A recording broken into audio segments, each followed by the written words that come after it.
Gloire au Seigneur.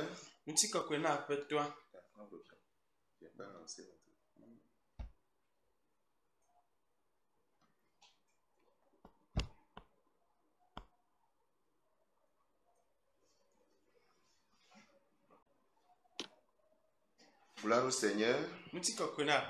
C'est un privilège pour nous ce soir d'être encore au pied du Seigneur. Nous voulons lui donner toute la gloire et le bénir pour la vie de tous ceux qui nous écoutent actuellement. Également pour ceux qui vont nous écouter après. Puisse la grâce du Seigneur se reposer sur chacun d'entre nous. Les caractéristiques que chaque disciple de Jésus-Christ devrait avoir.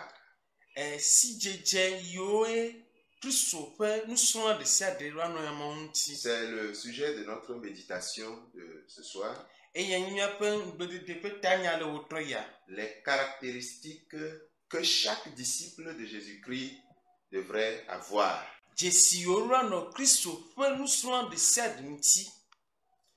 Et lorsque nous observons l'évangile de Luc, le médecin, les chapitres 9 jusqu'au chapitre 19, là, Luc nous dépeint la marche de Jésus-Christ et de ses disciples vers Jérusalem.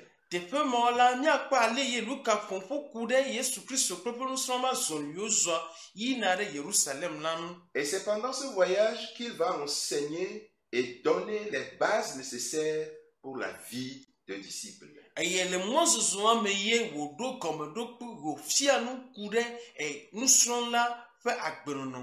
Mais au-delà de la description littérale d'un voyage,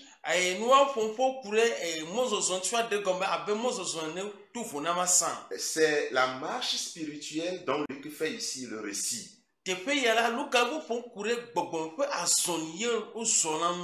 La marche vers Jérusalem a une portée métaphorique.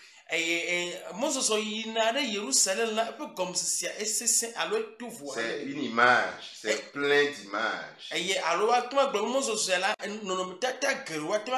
Le parcours de Jésus et de ses disciples dessine la marche chrétienne.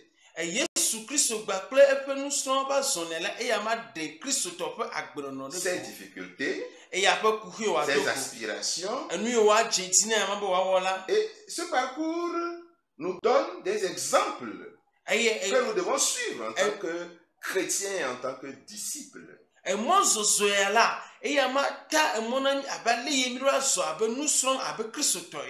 Cette marche vers Jérusalem est en quelque sorte notre marche vers la cité céleste.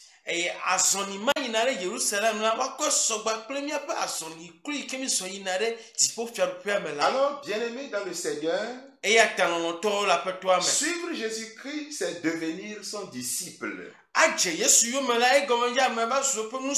Et le défi que nous devons relever en tant que suiveurs de Jésus,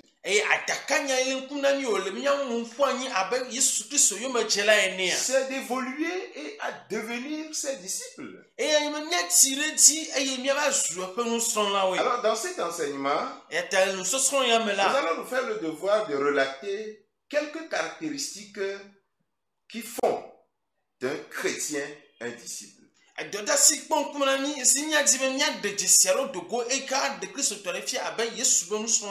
d'autres termes, les caractéristiques du disciple de Jésus-Christ.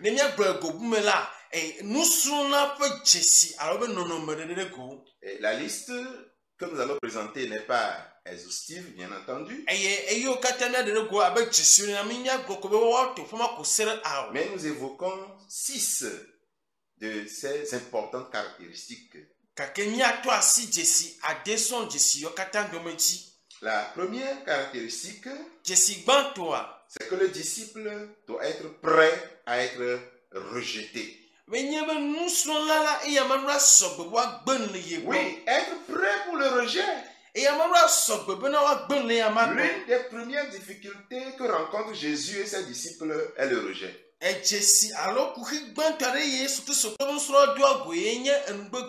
Luc le chapitre 9. Les versets 51 à 56. Lorsque le temps où il devait être enlevé du monde approcha, Jésus prit la résolution de se rendre à Jérusalem.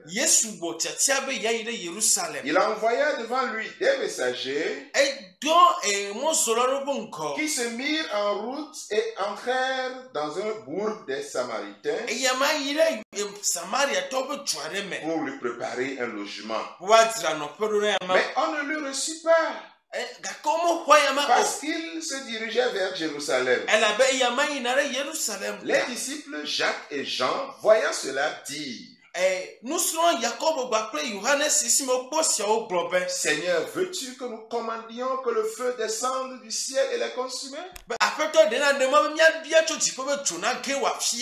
Jésus se retourna vers eux et les réprimanda, disant: Vous ne savez de quel esprit vous êtes animés, car le Fils de l'homme est venu non pour perdre les âmes des hommes, mais pour les sauver. Et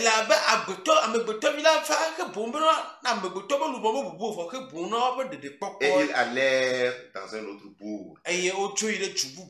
Oh, alléluia. Amen. Nous comprenons aisément, vu les relations conflictuelles entre les Juifs et les Samaritains.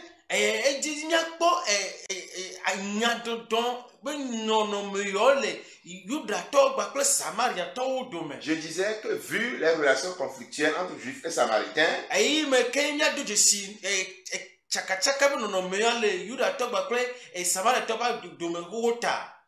nous comprenons aisément le rejet auquel Jésus et ses disciples sont confrontés.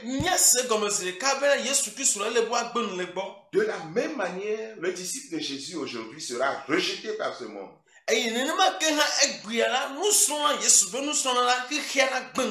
Mais Jésus nous rappelle qu'il ne faut pas réagir de la même manière que les disciples face à ce rejet.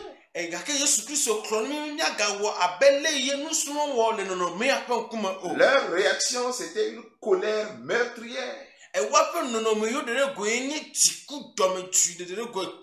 Et Jésus les a repris. Il n'était pas là pour juger. Non, Jésus leur dit: vous n'êtes pas là pour juger. Le disciple n'est pas là pour juger, mais pour annoncer le salut.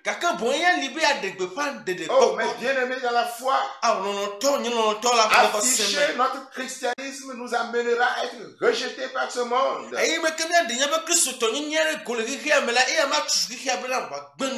Mais ces obstacles ne doivent pas nous décourager. Nous devons continuer à proclamer l'évangile, même face aux oppositions. Car le rejet fait partie de la vie du disciple. Le disciple doit avoir l'occasion de manifester l'amour de Christ, même et surtout face à l'incompréhension et à l'hostilité de nos contemporains. Nous serons là, nous serons là, et il y a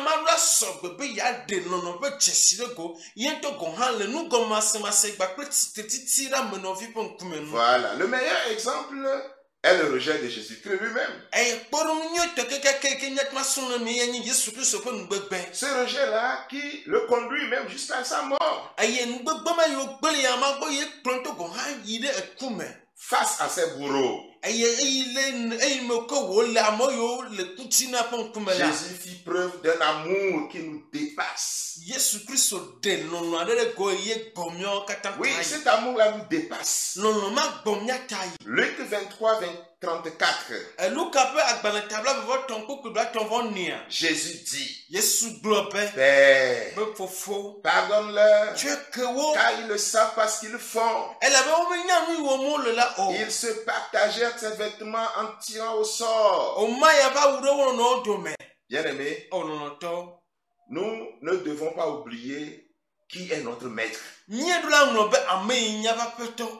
ne pas craindre ceux qui peuvent faire mourir le corps. Ce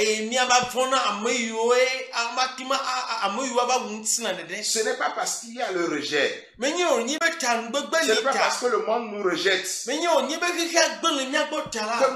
nous devons avoir peur.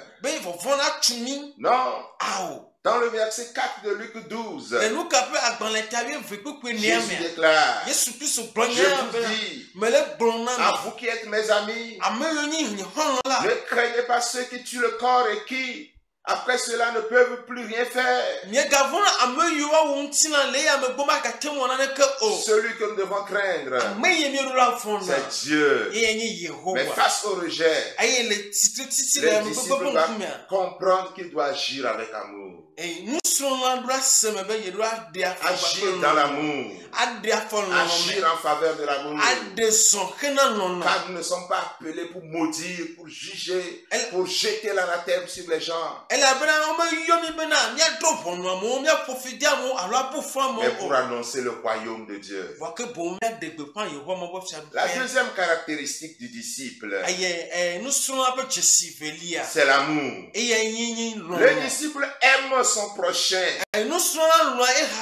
L'une des caractéristiques fondamentales du disciple, c'est l'amour du prochain. C'est cet amour qui fait grâce à qui a fait la différence. Cet amour-là a fait la différence entre Jésus-Christ et ses disciples. Lorsqu'il avait été rejeté en Samarie. Oui, c'est l'amour qui a fait la différence entre les réactions des deux.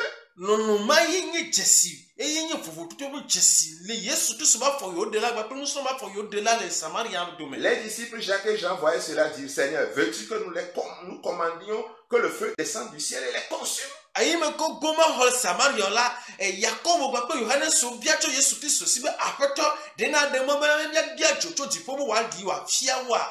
L'amour que Jésus manifeste doit être notre exemple suprême.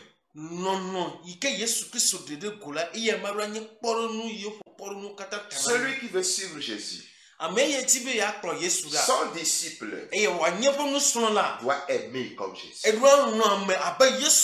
La parabole du bon samaritain est très parlante à ce sujet.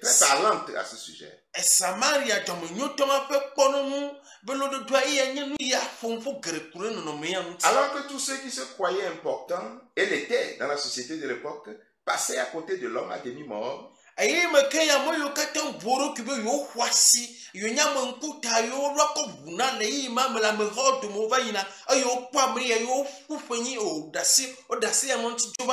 seul le Samaritain l'aidera.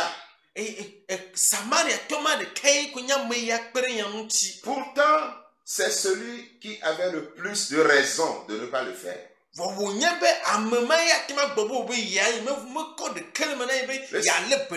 Samaritain pouvait dire, mais écoutez, c'est un Galiléen.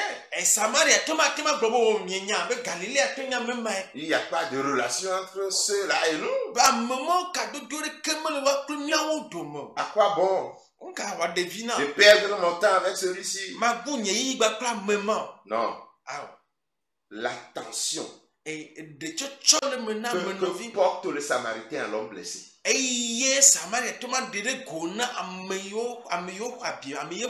la générosité dont il fait preuve sont un exemple pour le disciple. L'attention, la générosité doivent être des exemples pour le disciple. Il doit aider son prochain, celui qui se trouve sur sa route. Oui, celui que vous côtoyez. C'est lui votre prochain. Et si vous êtes disciple de Jésus-Christ, vous devez l'aimer. Vous devez avoir de l'attention pour lui. Vous devez faire preuve de générosité envers lui s'il en a besoin. Troisième caractéristique du disciple, Le disciple est humble. L'humilité est un autre des traits du disciple.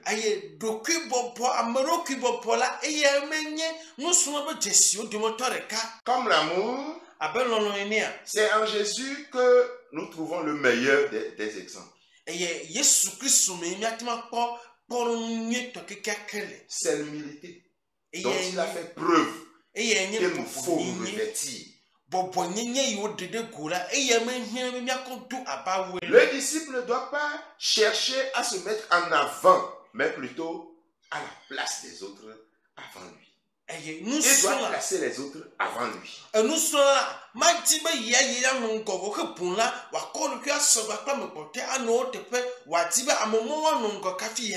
doit chercher l'intérêt de son prochain au lieu du sien. Les versets 10 et 11 de Luc 14 dit: mais lorsque tu seras invité, va te mettre à la dernière place, afin que quand celui qui t'a invité viendra, il te dise: mon ami, monte au plus haut. Alors cela te fera honneur devant tous ceux qui seront à table avec lui.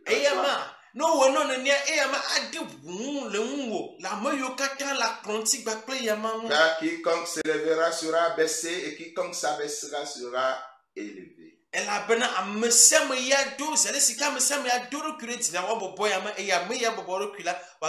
Le disciple ne doit pas chercher à donner à qui pourra lui rendre. Non. En sachant qu'il lui sera rendu.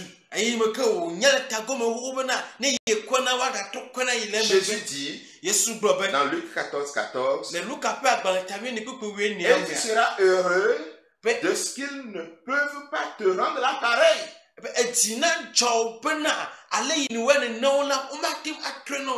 Car elle te sera rendue à la résurrection des justes. En sachant qu'il lui sera rendu à la résurrection des justes.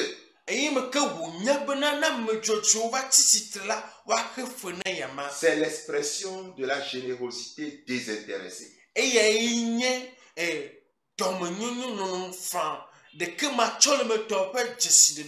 Générosité sans intérêt, sans chercher l'intérêt en retour. Il ne peut rien me donner. Tel que je vois sa condition. Mais le disciple doit faire preuve de générosité envers ces catégories de personnes aussi. Et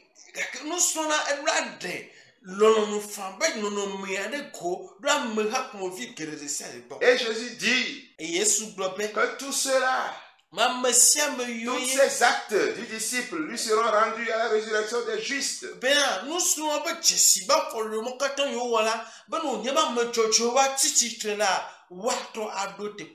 Alléluia. Amen. L'humilité et la générosité soulignent l'amour du disciple pour son prochain.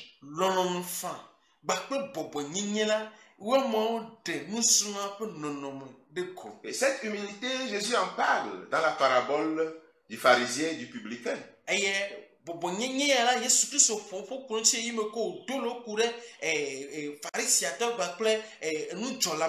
Le pharisien qui prie debout se vante d'être mieux que le publicain.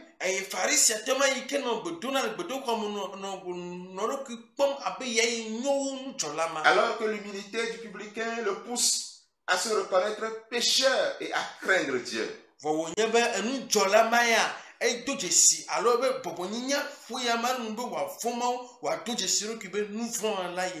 Jésus dit que c'est le publicain qui fut justifié plutôt que l'autre.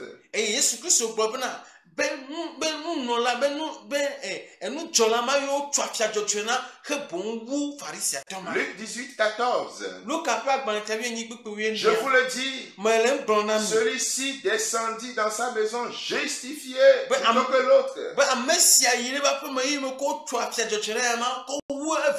plutôt que l'autre. Car quiconque s'élèvera sera abaissé, et celui qui s'abaisse sera élevé.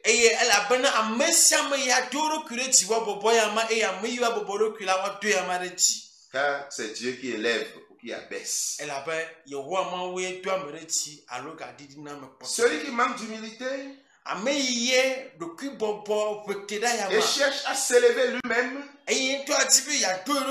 n'est pas un disciple. Et il sera rabaissé par Dieu. Le disciple doit par conséquent veiller sur son humilité.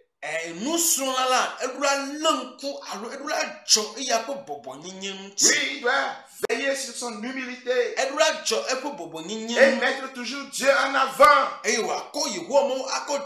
Dieu à la première place. Voilà le disciple. Il est humble. Quatrième caractéristique du disciple. Le disciple est totalement attaché à Jésus. Le disciple doit être totalement attaché à Jésus et totalement détaché du monde. Alors que certains obstacles à la marche du disciple sont extérieurs, tels que le rejet des autres, certains, et pour la plupart, sont intérieurs. Certains de ces obstacles sont intérieurs.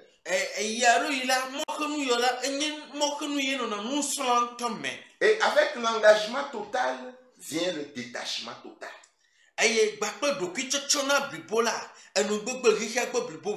Voilà. Nous ne pouvons pas nous attacher totalement à Dieu que dans la mesure où nous nous sommes totalement détachés de tout le reste.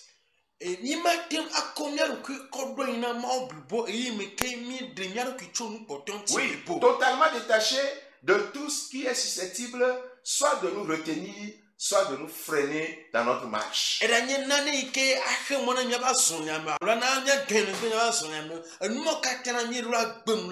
Cet attachement peut se manifester sous plusieurs formes.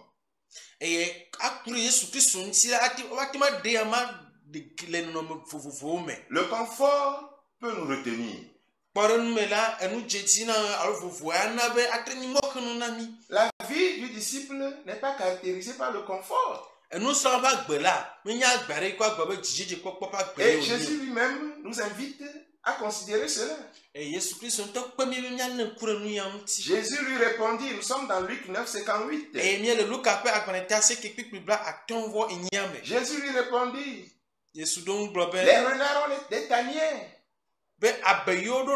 et les oiseaux du ciel ont des nids. Mais le Fils de l'homme n'a pas un lieu où il puisse reposer sa tête. Qui dit engagement dit dépense.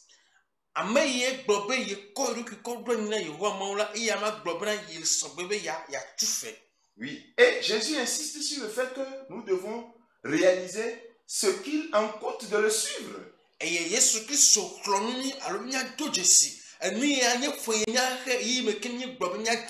Le prix à payer est élevé, bien aimé. Et oh, combien la récompense est plus élevée encore.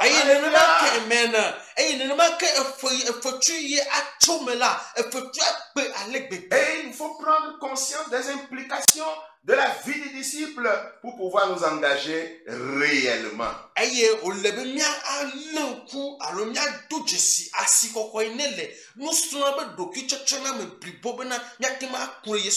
Oui, c'est pas facile de suivre Jésus. Être un disciple de Jésus-Christ dans ce monde pervers n'est pas aisé, reconnaissons-le.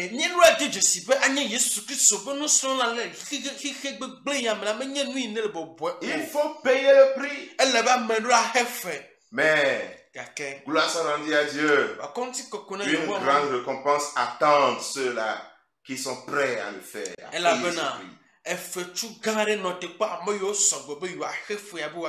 Il ne s'agit pas d'un engagement d'un temps. Non, les disciples ne doivent pas s'engager pour un temps. Mais c'est un engagement de toute une vie. Jésus nous le dit clairement. Il est la priorité. Celui que nous devons préférer à tous. Même à notre famille. Pensons-le. Je vais lire une portion de l'écriture. Je suis dans Luc 12, verset 51 jusqu'au 53.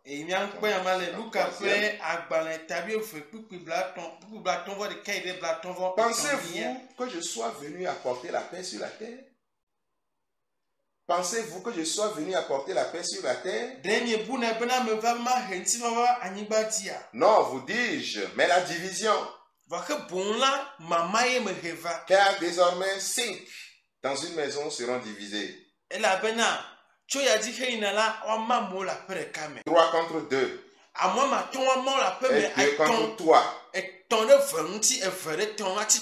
Le père contre le fils et le fils contre le père. La mère contre la fille et la fille contre la mère. La belle-mère contre la belle-fille et la belle-fille contre la belle-mère. Oui. Et le verset 26 de Luc 14 dit: si quelqu'un vient à moi et s'il ne hait pas son père, sa mère, sa femme, ses enfants, ses frères et ses sœurs, et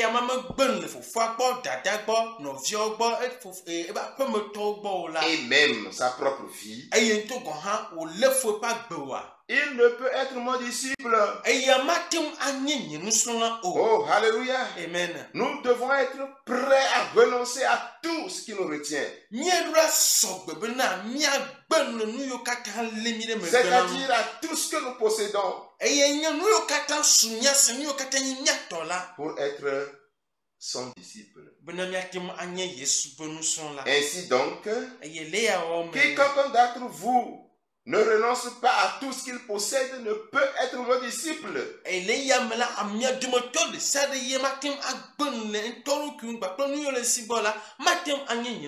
Luc 14, 33.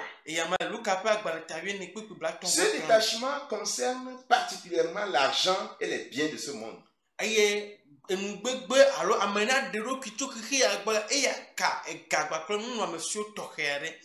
Jésus est encore une fois très clair. On ne peut servir 2 maîtres en même temps. Celui qui est asservi par l'argent ne peut suivre Jésus.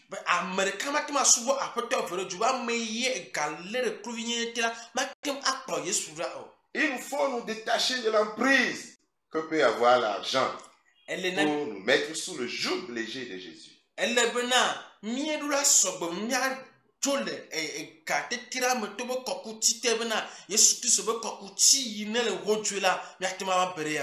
Oui. Mais peut-être le passage le plus clair concernant la nécessité de tout laisser pour suivre Christ se trouve dans la parabole dite du jeune homme riche.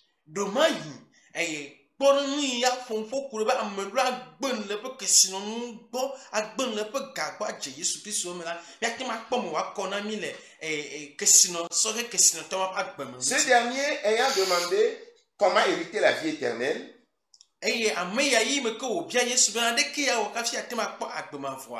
s'est vu répondre simplement par Jésus. Il lui fallait vendre ses biens, distribuer le gain aux pauvres avant de pouvoir suivre Jésus. Jésus ayant entendu cela lui dit, nous sommes dans Luc 18, 22.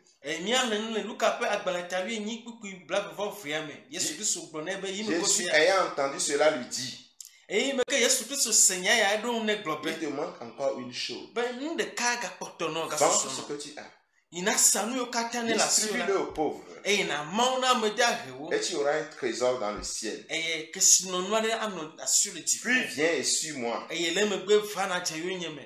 Et c'est là la condition et le comportement que le disciple doit adopter pour pouvoir suivre Jésus.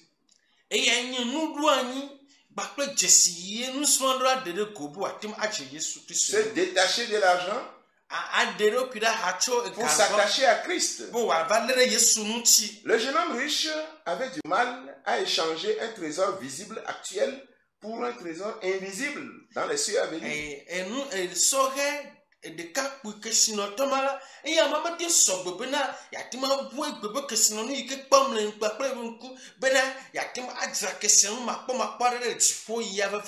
Oh, bien-aimé, la richesse terrestre passe avec le riche. Alors que la vraie richesse du disciple est en Dieu.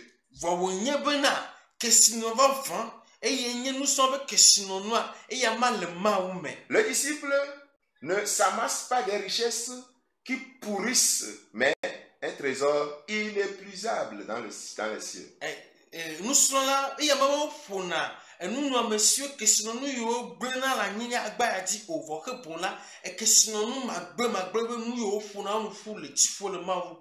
Ailleurs, toujours le médecin rapporte dans Luc 12, 33. Vendez ce que vous possédez et donnez-le en aumône. Faites-vous des bourses qui ne s'épuisent point. Un trésor inépuisable dans les cieux, où le voleur n'approche point et où la terre ne détruit point. Alors le disciple doit se détacher, est celui qui se détache du monde et s'attache à Christ. Cinquième caractéristique du disciple. Le disciple est totalement dépendant de Dieu.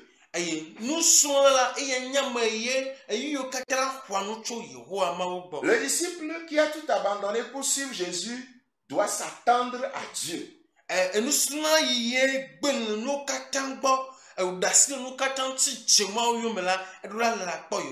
Dieu sait ce qui est bon pour nous et veut que nous dépendions totalement de lui. Puisqu'il ne compte plus sur ses richesses ou sur les richesses de ce monde, le disciple,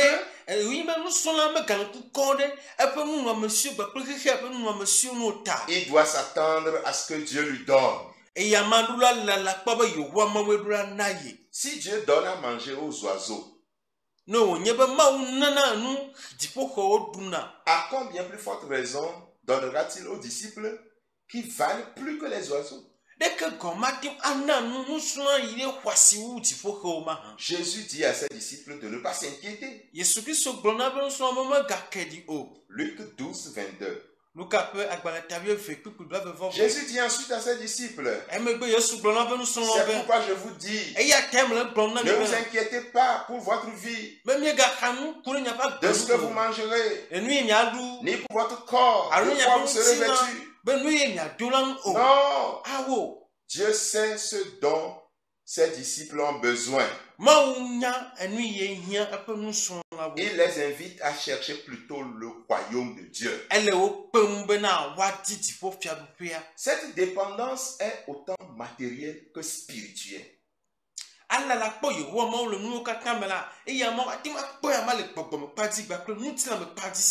En chemin, Jésus s'arrête chez Marthe. Vous connaissez bien l'histoire. Luc 10. Du verset 38 à 42. Comme Jésus était en chemin avec ses disciples, il entra dans un village et une femme nommée Marthe le reçut dans sa maison. Elle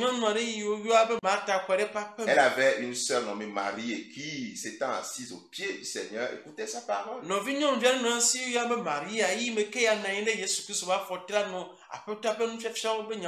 Marthe, occupée à divers soins domestiques, survint et dit: Seigneur,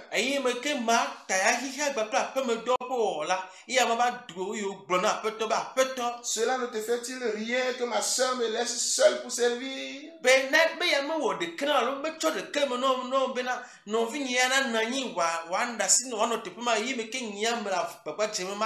donc de m'aider.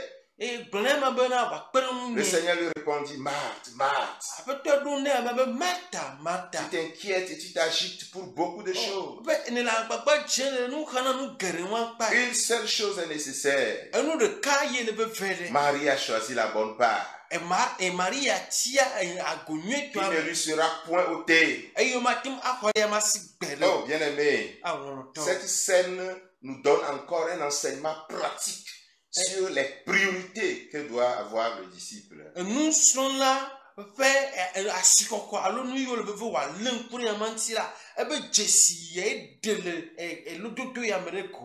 Il doit en premier écouter Jésus. Donc sa parole. Plutôt que de chercher à faire des choses pour lui. Le disciple qui va se nourrir de la parole de Dieu pourra ensuite le servir selon cette même parole. Cela nous invite en tant que disciples à toujours rechercher à être à l'écoute de Dieu. À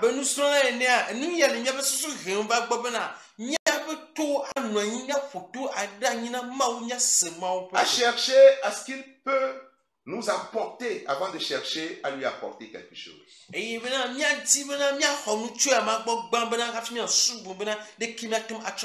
Aussi, le vrai disciple garde la parole de Dieu.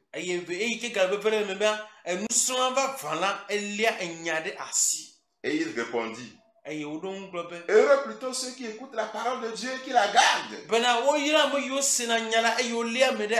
C'était Luc 11, 28. Elle est pour lui une bénédiction, la parole de Dieu. Notre dépendance doit aussi se manifester en termes de dépendance spirituelle.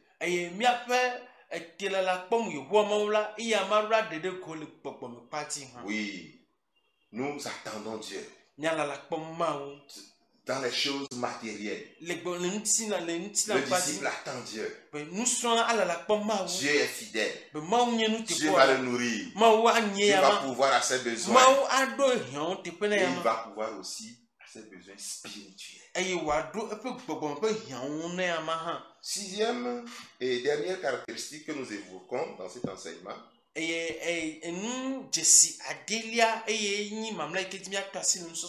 le disciple attend le retour de Jésus-Christ.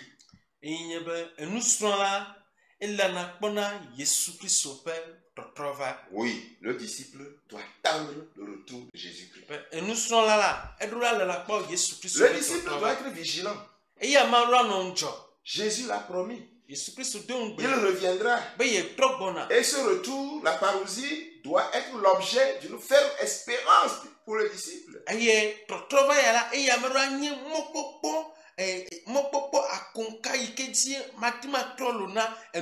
Ce retour doit être l'objet d'une attente soutenue pour le disciple.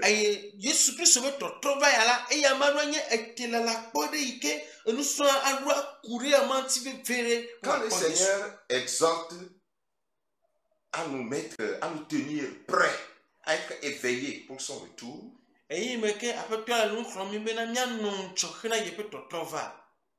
le disciple doit prendre la chose à cœur.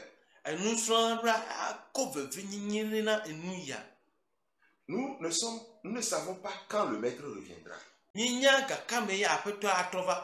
Et en conséquence, nous devons nous tenir prêts à tout instant. Jésus utilise le déluge et le temps de Noé, la destruction de Sodome, et compare les temps qui le précèdent à ceux qui précèdent sa seconde venue. Aye, nonomo yodo ngona etidodoa no ape ngunu angoli Sodom bakle Gomora tsobe ngoli nonomo yokata dongo va kafi nonomo yo vala Yesu Kristo kon epe vava alors nous yokata dumu kana be vava ko so bakle nous yokata. Car en cette période-là, tout le monde vivait comme si rien n'allait arriver. Ils ont été surpris par le déluge. Sodome a été surpris par le jugement de Dieu.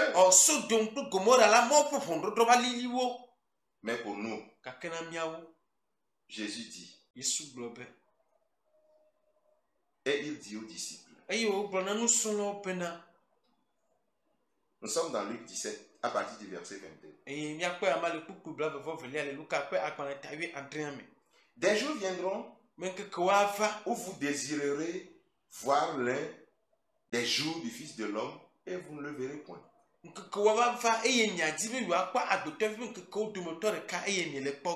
vous dira, il est ici. Il est là. N'y allez pas. Ne courez pas après. Car comme l'éclair resplendit et brille d'une extrémité du ciel à l'autre,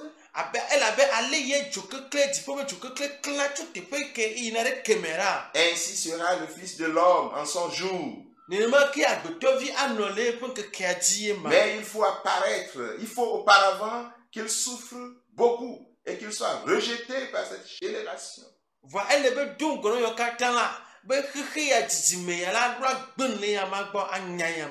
Oh, bien-aimé. Si nous lisons le passage de Luc 17, du verset 22 jusqu'au verset 37,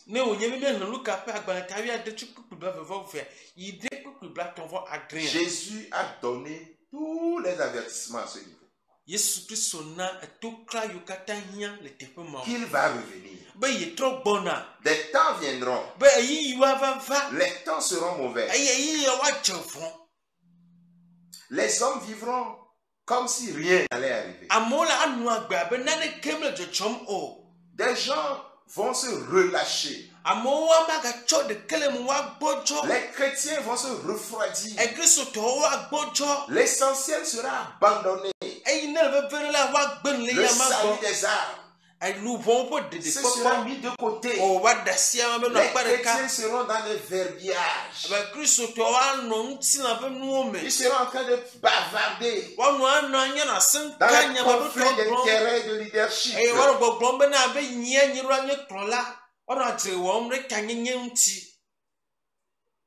Et une ruine soudaine les surprendra.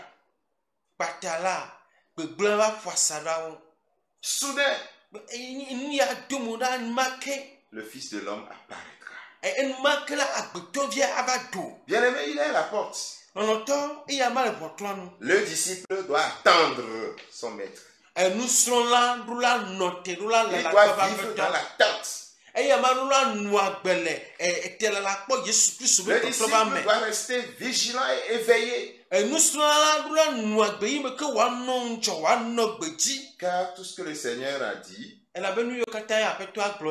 tous les signes précurseurs qu'il a annoncés arrivent déjà. À l'heure où nous sommes, beaucoup s'accomplissent. Le Seigneur arrivera à l'heure où nous n'y penserons pas. Le disciple doit vivre dans l'attente du retour. En définitive, bien-aimé, chacun de nous doit en principe être en mesure, après audition de cet enseignement,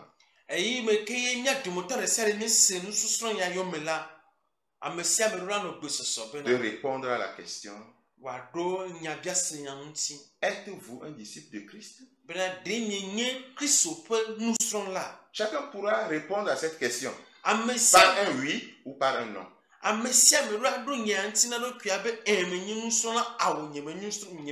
d'autres termes, possédez-vous les caractéristiques que chaque disciple de Jésus-Christ devrait avoir. Et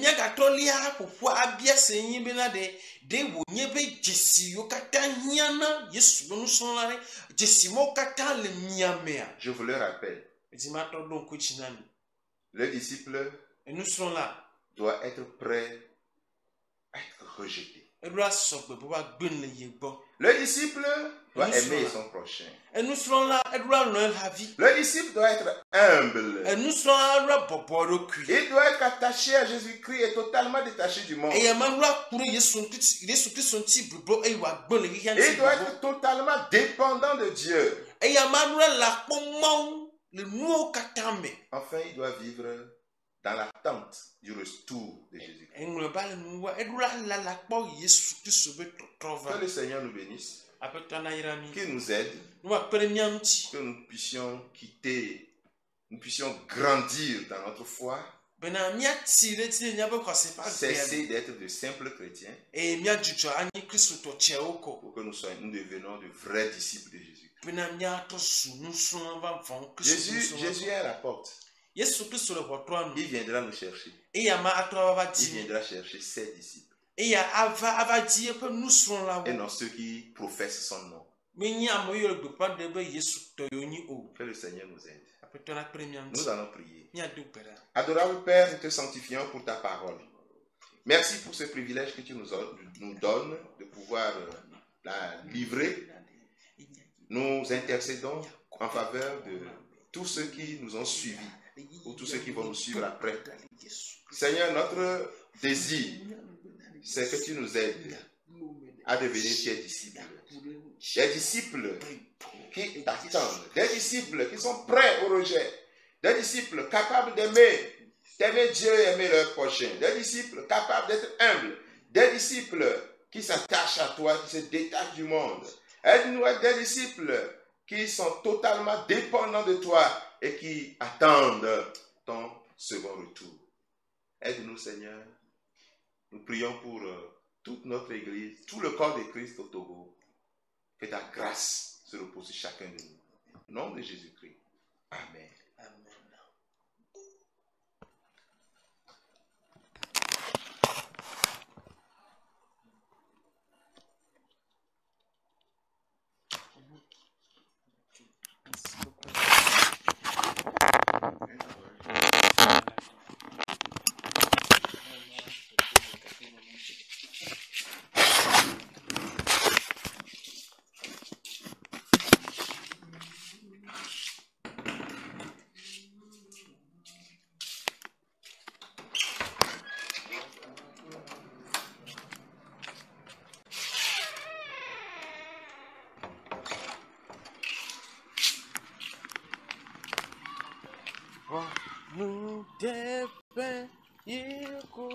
Papa, ah, ok, merci beaucoup.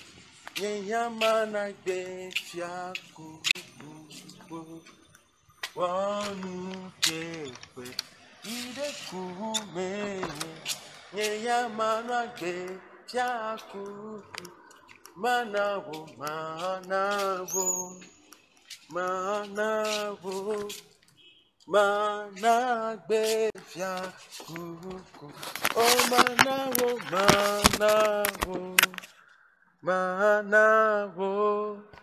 managbe fiakuku.